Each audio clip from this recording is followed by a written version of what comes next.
It is instructive in this regard to compare the world's military expenditures with its spending on climate change mitigation. At the UN Climate Summit in Copenhagen in 2009, it was agreed that wealthy countries would channel 100 billion a year to poorer nations to help them cope with the impacts of climate change. But the Green Climate Fund, set up by the UN, succeeded in raising only $10.43 billion and is now running out of money. It never came close to being funded at the level envisaged at the summit. But in that same period, the world's annual military expenditure has risen from slightly above $1.5 trillion to almost $2 trillion.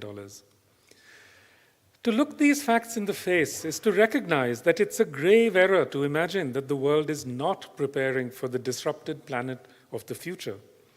It's just that it's not preparing by taking mitigatory measures or by reducing emissions. Instead, the world is preparing for war. The terrifying reality is that climate change will bring more war, and more war will bring more climate change. If there is any silver lining to this grim picture, it lies in the sudden rise and growth of an international climate movement in which young people, women, and indigenous peoples are playing increasingly important roles. I have great faith in the young activists who are now leading the climate movement around the world. I think they see and understand the world much better than people of my generation did. The climate movement is now our last hope for meaningful change, because all our governmental and political structures have completely failed to rise to the challenge. But whether activists succeed or not, it is now clear that climate change will continue to have devastating impacts on the human world for a long time to come. These impacts will not be confined solely to the environment.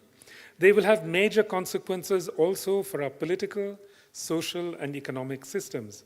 But for most of us who are alive today, our fate is to live in a time of transition in which the past is not quite dead and the future is not yet born. But the uncertainty of this time is also an opportunity in that it allows us to try to prevent the worst possible outcomes.